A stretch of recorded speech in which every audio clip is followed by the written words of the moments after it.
students. We'll start with our chapter 6, that is electronic payment system. This is unit 2, chapter 6.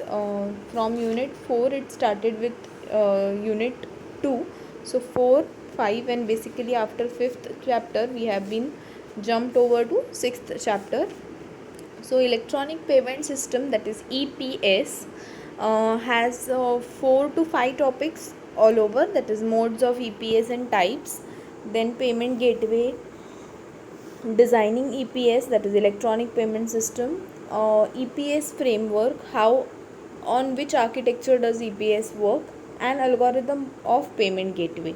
So algorithms on which payment gateway works, the formulas are all those topics covered under electronic payment system. So first we will start with the normal introduction. So an electronic payment system is a system of financial exchange between buyers and sellers in the online environment that is facilitated by a digital financial instrument such as encrypted credit card numbers, electronic checks, or digital cash, backed by a bank, an intermediary, or by legal tender. So there is a two-way transaction between a buyer and a seller, but that transaction is a financial transaction related to money. So that money transaction done in both ways, and that can be through a credit card, that can be a digital cash, that is online transfer, that can be electronic cash, that is your RTGS, NEFTs, all those things. So it is encrypted. As they have used the word encrypted, means it is two-way security transaction which is being done, and that is called as electronic payment system. And it can be done by anyone between a buyer and a seller, that can be a user, that can be a number of banks, any banks included in EPS system. But who does this? There is a bank, there is an intermediary who is giving connectivity, and a legal tender that is allowing them to work with EPS system, that is electronic payment system. So as we move on, so the first topic of this chapter is modes of EPS or types of EPS. So when we say modes of EPS, there are total 4 modes of EPS. We'll be going one by one because they have inside them a lot of types and a lot of procedures. So the first one here is online credit card payment system. So they are divided into 4 general types, and that first type is online credit card payment system. So when I say credit means the word I am giving certain handover for a particular duration, and for that particular duration I can use that resource and then I have to return it back. That is called as a credit. So credit card is a small plastic card issued to users as a system of payment. So for the purpose of payment, a plastic card which is being given to the user is called as the credit card. It allows its holder to buy goods and services. So the person who has been provided with this card will be allowed to buy goods and services, any service or any product which it wants, based on the holder's promise to pay for these goods and services. So when they have been purchased these things on card, after some duration of time, for these goods and services they need to pay it, and for those paying they have to pay for after certain duration to the bank who has been provided that credit to that particular customer or that person who is accessing that credit card. So an example of the front in a typical credit card.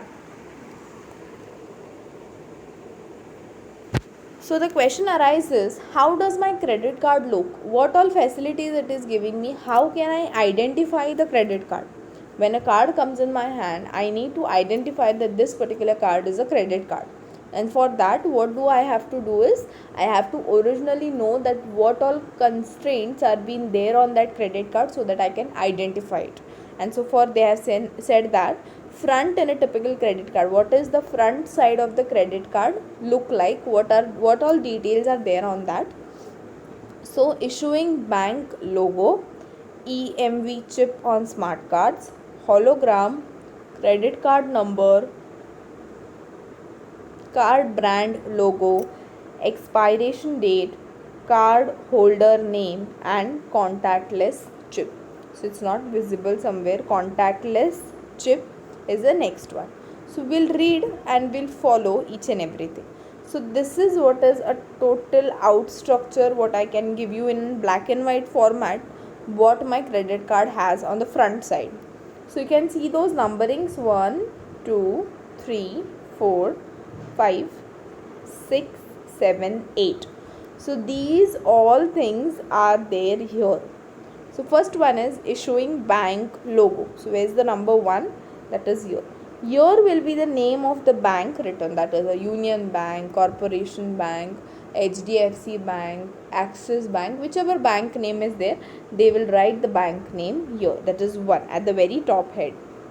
Second one is EMV chip on smart cards. So there's a chip installed on your cards so that when you swipe the card in the machines, that identification chip will identify it in an encrypted format and give the details of the customer to the seller who is swiping up the card. So this chip is an integrated chip. You cannot remove that chip from the card. If that chip gets, it is not used properly, it is misused somewhere, that chips gets disabled, you cannot use that card further, you have to issue for a new card.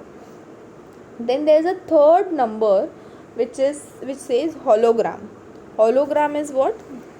Identification of that card, so that once every bank has a different hologram to identify the bank characteristics, that is called as the hologram. Fourth one is credit card number. So credit card number is an identification number for every credit card which is been issued to the customer. So likewise, this is 1, 2, 3, 4. So this is an estimated number, but every credit card number will be different from each other. Nobody will have a similar credit card number. So every card has a different issued credit card number. Fifth one is card brand logo. So card brand logo is the trusted bank which gives you a logo. So there are very different types in the banks issue credit cards, that is Visa card, then is platinum card, then it is normal RuPay card.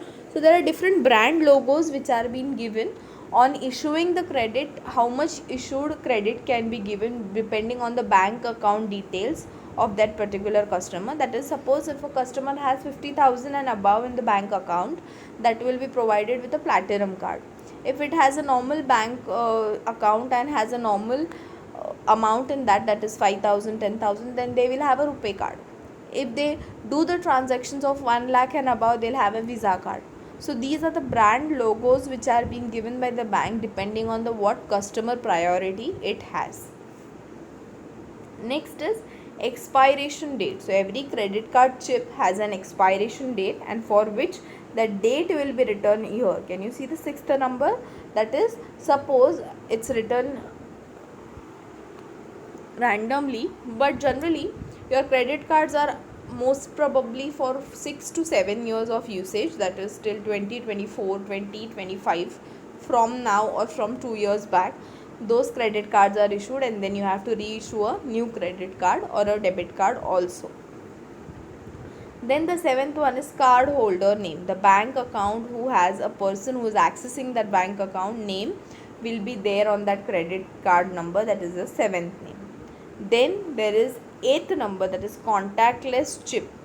You have a contactless chip which is not seen on the credit card to anybody, that is disabled. Only the machine accessing that will know that there is a contactless chip, and which has the authority to access those machine is called as a contactless chip. Nothing else is there in that, just to identify whether it's a credit card, which bank, all the bank details are there in that contactless chip.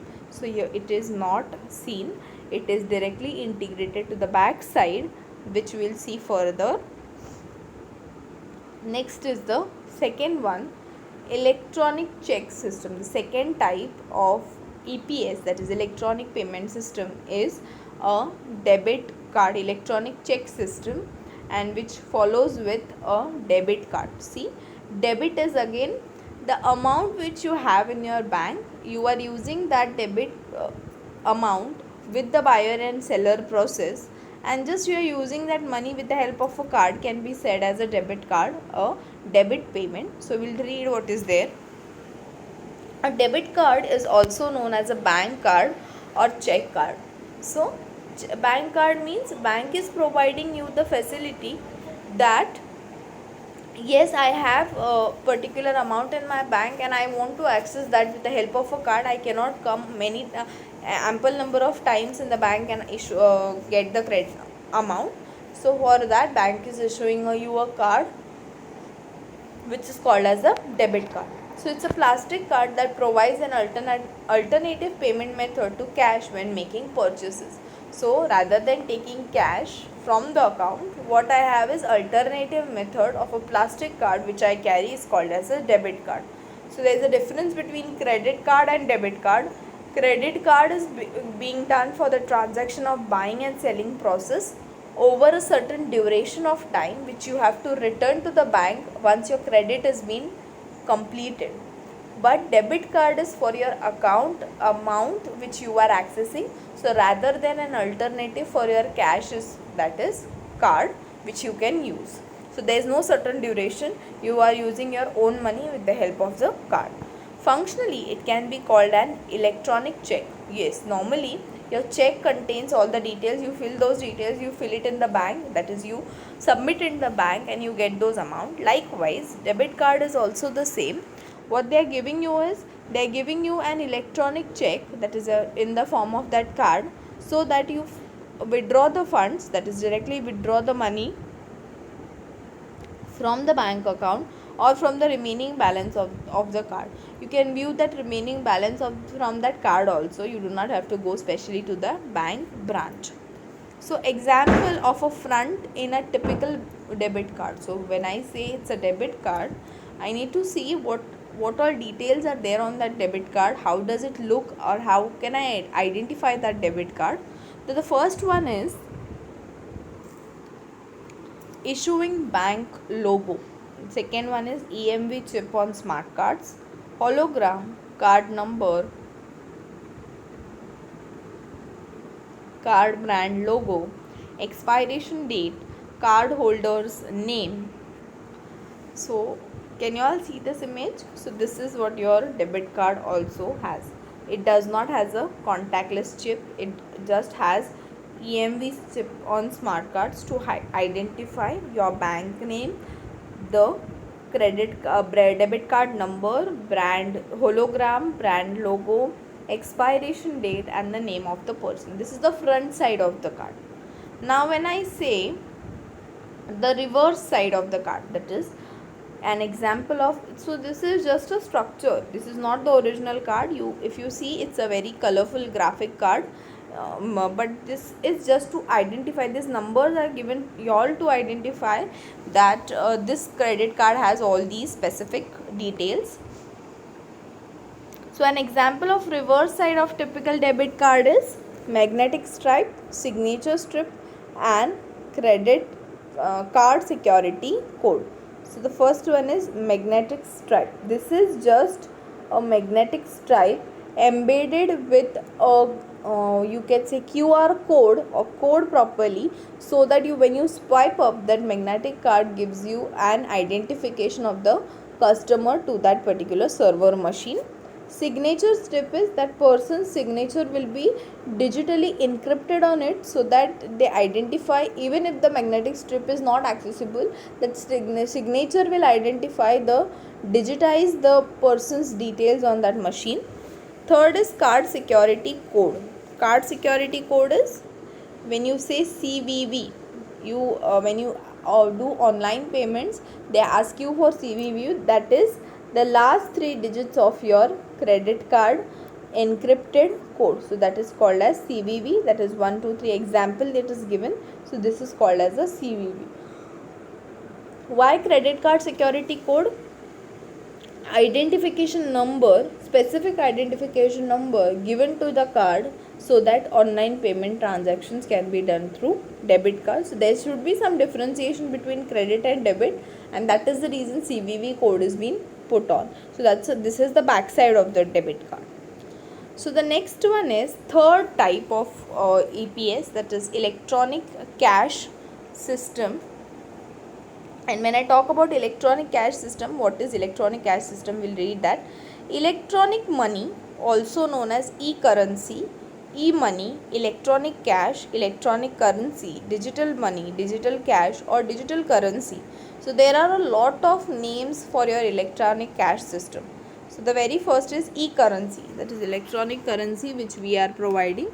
Next one is e-money, that is electronic money, electronic cash, electronic currency, and then there is digital money, digital cash, digital currency. So there are a lot of examples, or we can say names, for your electronic money or electronic cash system. Refers to money or scrip which is only exchanged electronically. So any transaction done on the basis of electronic usage is called as electronically exchanged money, is called as electronic cash system. So typically this involves the use of computer network. So obviously there are certain components which are integrated, which are joined together to perform these functions, and they are network. First one is the network which I require for my computer to be accessed. The internet, now I require only not the network constraints or components, I require the internet also to be an one component.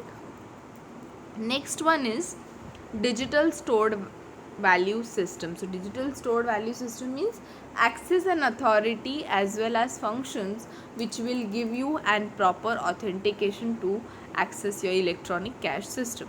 So electronic funds transfer, EFT, and direct deposit are examples of electronic money.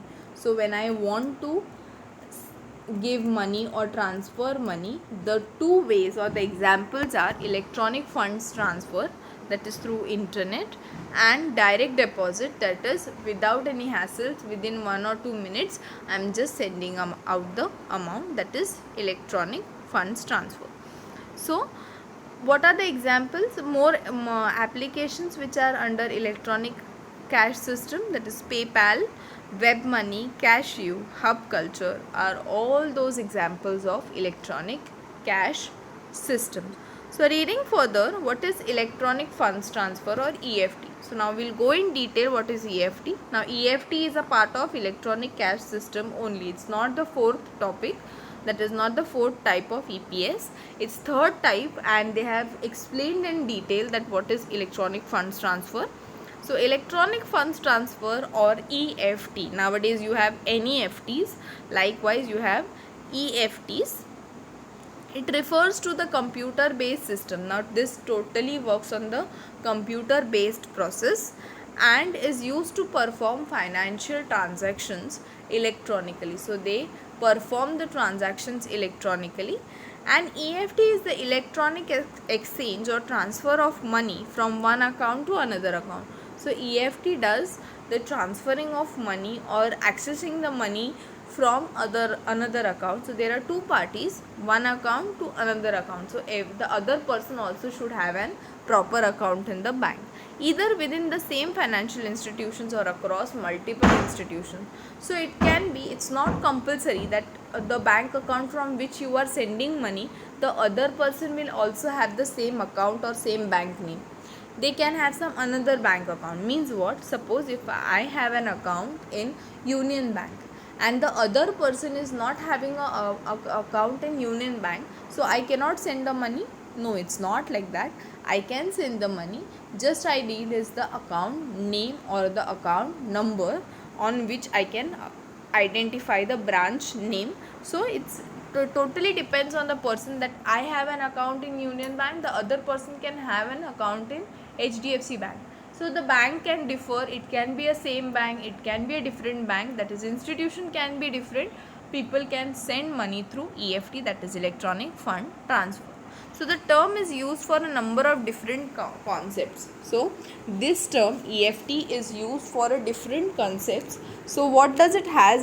It has a number of concepts.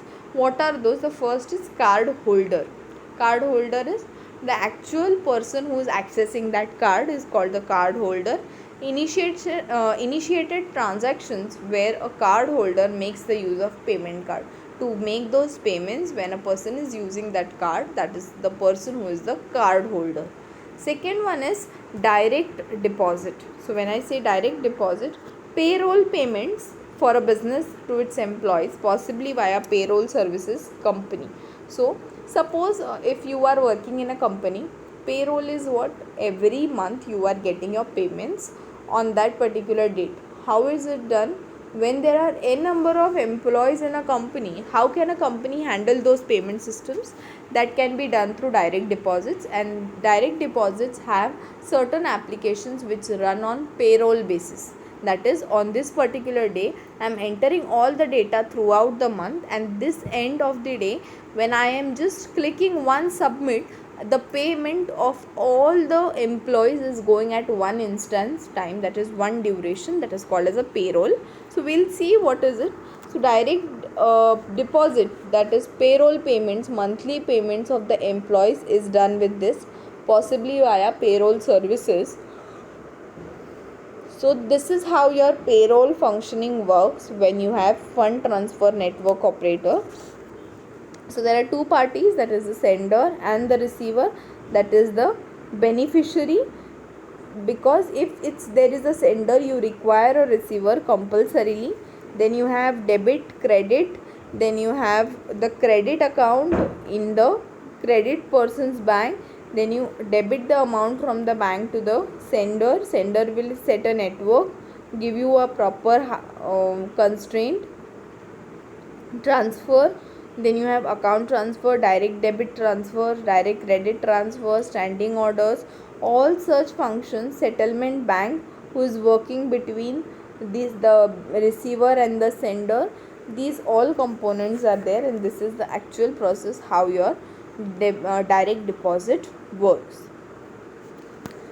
The direct deposit payment, debit payments are done, that is direct debit payments means sometimes called as electronic checks, for which business debits the consumer's bank account for payment for goods and services. So company is paying you for those goods and services, that is direct debit. You can do your electronic bill payments also, and there is wire transfer, that is via international banking network. You can go for money transferring also, that is your normal currency can be changed to foreign currency, and foreign currency can be changed to Indian rupee, that is the wire transfer. The fourth and the last type is, will explain it tomorrow because it also has one diagrammatic process. So the fourth mode or fourth type of EPS system is smart card based electronic payment system, which we'll study in the tomorrow's lecture. Till that time we'll stop here. Please fill today's attendance. Thank you.